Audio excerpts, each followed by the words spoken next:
Sorry, Michael, but we've decided to exclude you from the will. Dad always said you were the unsuccessful one. My sister's words hit like a punch to the gut. My own father had written me out of his will, 40 years of being the dutiful son, and this was my reward. I stood in the lawyer's office, surrounded by my siblings. They avoided eye contact. Embarrassed, guilty, probably just uncomfortable. Death makes people awkward. The lawyer, Mr. Finch, cleared his throat. Shall we proceed with the reading? I nodded and took a seat in the corner, the farthest chair from the family I thought I belonged to. My name is Michael Harrington. For most of my life, I've been the invisible middle child. Not the brilliant firstborn like my brother James, not the beautiful baby of the family like my sister Eliza. Just Michael, reliable Michael, boring Michael, unsuccessful Michael. At least according to my father, Dad built Harrington Construction from nothing. A self-made millionaire who never let anyone forget it. He wanted his children to follow in his footsteps. James did, becoming a hotshot real estate developer. Eliza became a celebrated architect whose designs won awards. And me? I worked for the same company for 20 years. Steady job, modest home, nothing flashy. Nothing worthy of my father's respect, apparently. Mr. Finch adjusted his glasses. The estate of Harold Harrington, valued at approximately $4.2 million, including property and investments, is to be divided as follows. I half listened as he detailed how my father's fortune would be split between James, Eliza, and several cousins. Even my father's golf buddy got a vintage watch collection worth more than my car. My name never came up.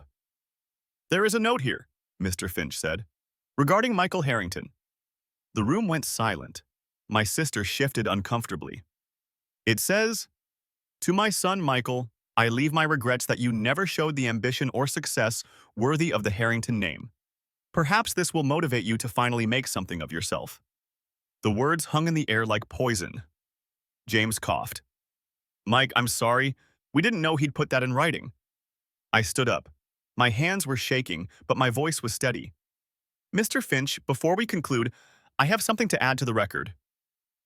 The lawyer looked confused. This isn't really a form for statements, Mr. Harrington. It's relevant to the estate, I said. You see, there's a company called Horizon Investments. It's a holding company that owns a 51% controlling interest in Harrington Construction. James frowned. What are you talking about? Dad owned Harrington outright. I smiled for the first time that day. Not for the past 8 years, he hasn't. I reached into my jacket and pulled out a folder. These are the incorporation documents for Horizon Investments, founded by me 15 years ago. And these are the purchase agreements, signed by Dad himself, selling controlling interest to Horizon. The room erupted. James was on his feet, shouting. Eliza was pale, her perfectly manicured hands gripping the armrests of her chair. That's impossible, James sputtered. Dad would never sell the company. He didn't know he was selling it to me, I said quietly. Horizon Investments was just a name on paper to him. A corporate entity with excellent credit and promising prospects. I made sure of that. Mr. Finch was examining the documents with wide eyes. These appear legitimate, but why would your father sell controlling interest? Because he needed cash 8 years ago.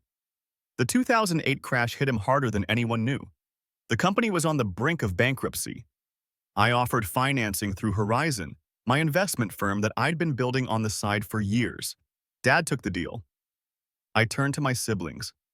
While you two were winning awards and buying vacation homes, I was working 80-hour weeks building my own business.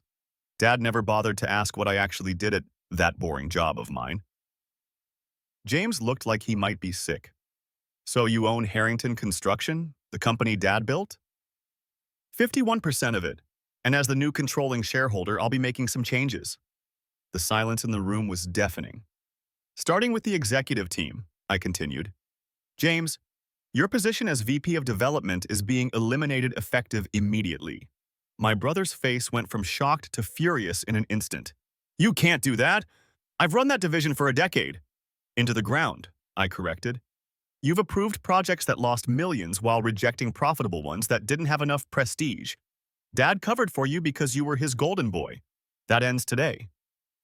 I turned to my sister.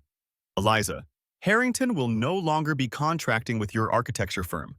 Your designs are beautiful, but consistently run 30% over budget. We can't afford your artistry anymore. Eliza's eyes filled with tears. Michael, this is cruel. Dad's not even cold in his grave. Cruel? I laughed. Cruel is telling your son he's worthless for 40 years. Cruel is excluding him from your will with a note about how disappointing he is.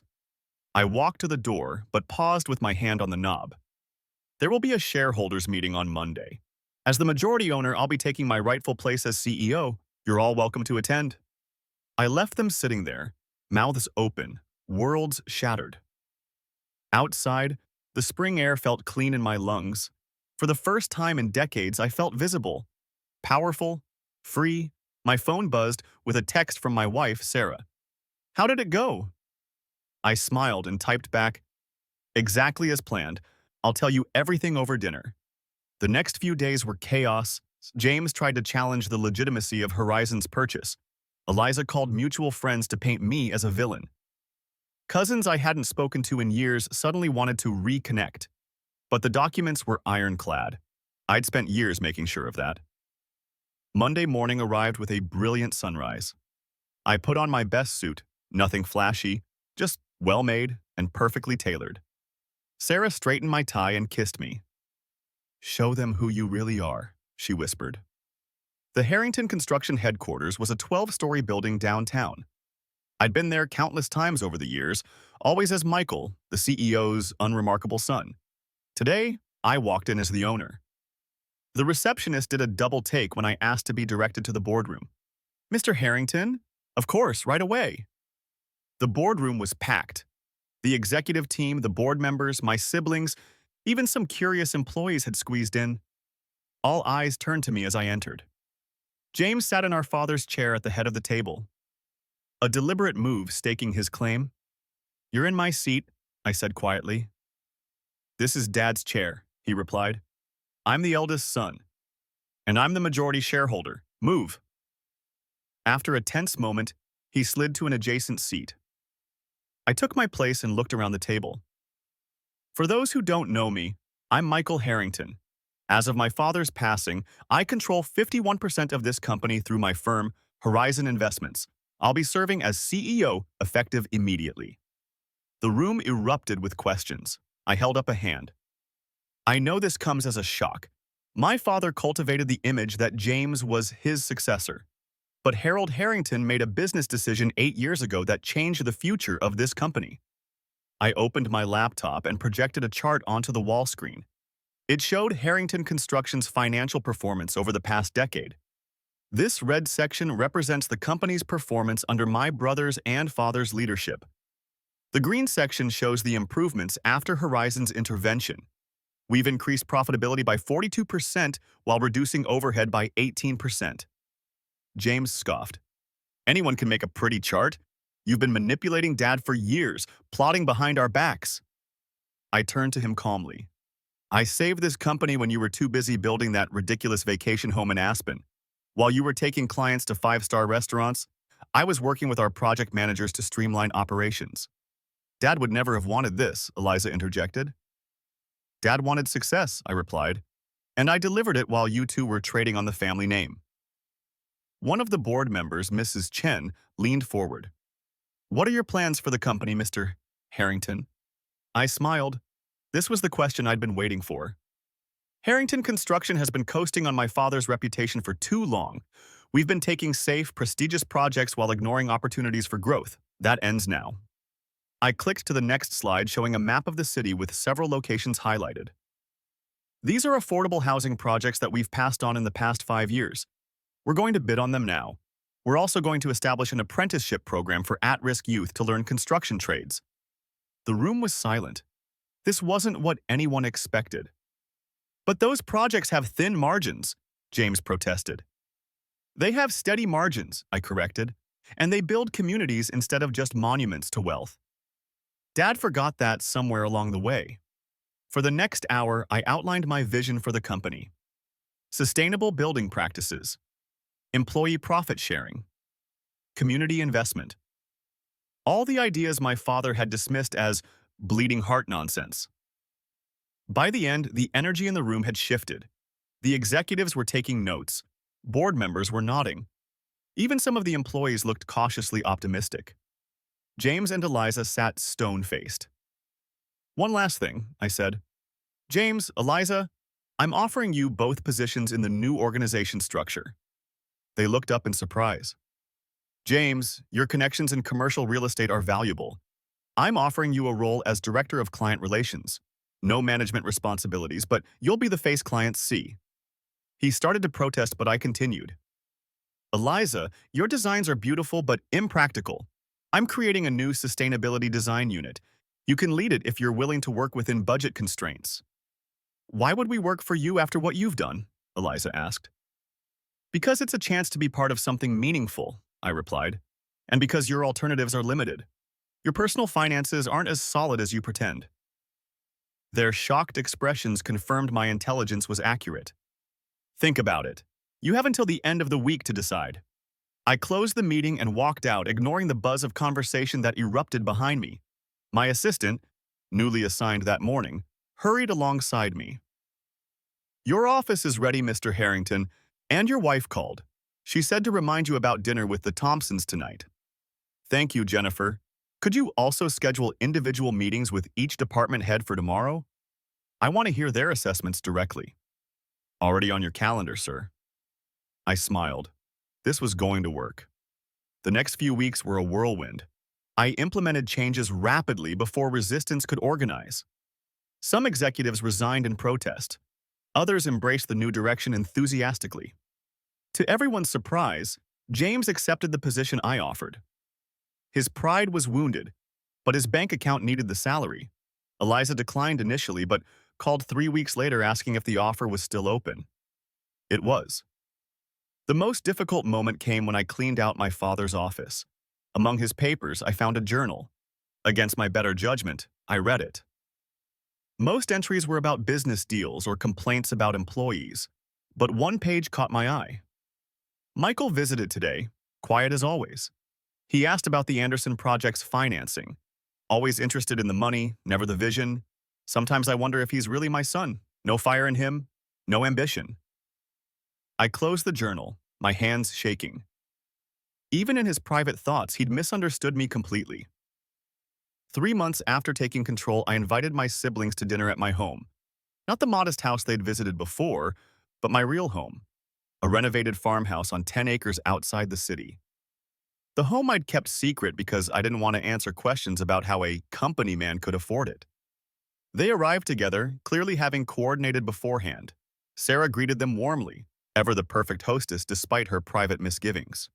"This is unexpected," James said, looking around at the spacious living room with its exposed beams and wall of windows overlooking the property. "Most of my life has been unexpected for you," I replied.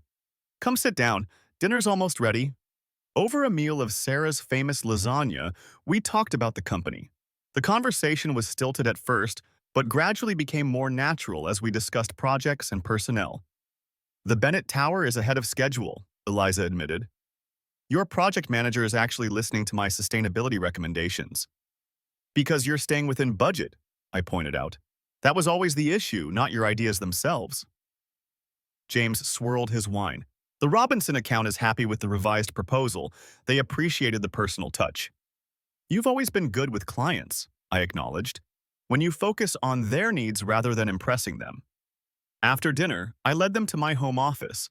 Unlike our father's mahogany-paneled shrine to himself, my workspace was simple. One wall was covered with photos, family vacations, Sarah and me on our wedding day, the cabin we built together in the mountains. "Why are you showing us this?" Eliza asked. I pointed to a framed document on the wall. "That's the first investment I ever made. $5,000 in a friend's startup when I was 22. It paid off tenfold." I pointed to another frame. "That's the deed to my first rental property. And that's the incorporation papers for Horizon." "You've been planning this for decades," James said accusingly. "I've been building something for decades," I corrected. "Not to take revenge, not even to prove Dad wrong, but because I saw opportunities that everyone else missed." I sat down behind my desk. "I didn't invite you here to gloat. I invited you because despite everything, we're family. and I'm offering you a genuine partnership in the new Harrington construction. What does that mean exactly? James asked cautiously. It means I'm creating a new corporate structure. 3 divisions, each with its own president. James, you'd lead client acquisition, Eliza, sustainable design, and I'll handle operations and finance. Why would you share power after going to such lengths to take it? Eliza asked. Because I never wanted power for its own sake. I wanted to fix what was broken. And now that I have your attention, I think we can do more together than apart. They exchanged glances, communicating silently as they had since childhood. We'd need to see the details, James said finally. Of course, the lawyers are drawing up the paperwork now, but there's one non-negotiable condition. What's that? They asked in unison. 20% of our profits will go to a foundation in Dad's name, for educational scholarships and community development in the neighborhoods where we build. He forgot where he came from. We won't make the same mistake. To my surprise, they both nodded immediately. Dad would have hated that, James said with a small smile, which probably means it's the right thing to do. 6 months later, we held a ceremony to break ground on our first major affordable housing project, the Harrington Foundation's first initiative. Local news covered the event. James handled the press with his usual charm. Eliza proudly showed off the sustainable design features, and I stood in the background, watching our employees engage with community members. A reporter eventually cornered me. Mr. Harrington, this is quite a change in direction for your family's company. What would your father think of this project? I thought about it for a moment. My father believed in building things that last. In his own way, he wanted to leave a legacy. This project honors that intention, even if the execution is different than he might have chosen.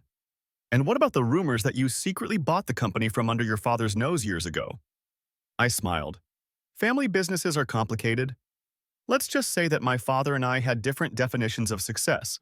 In the end, I think we're building something he would be proud of.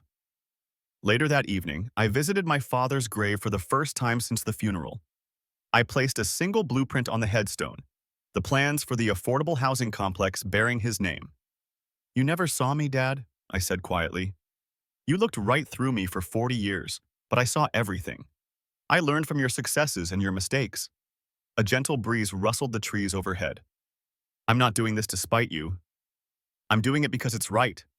Because the Harrington name should stand for more than just profit. I stood there for a long time, remembering the man who had shaped me. Sometimes through love, often through neglect, always through example. As the sun set, I turned to leave. My phone buzzed with a text from Sarah. Board approved the apprenticeship program unanimously. We're all set for next quarter. I smiled and typed back, Perfect. Heading home now. The future starts tomorrow. Walking to my car, I felt lighter than I had in years. The weight of being the unsuccessful son had finally lifted. In its place was something better than vindication. Purpose. My father had built a company. I was building a legacy. And for the first time in my life, I was completely visible.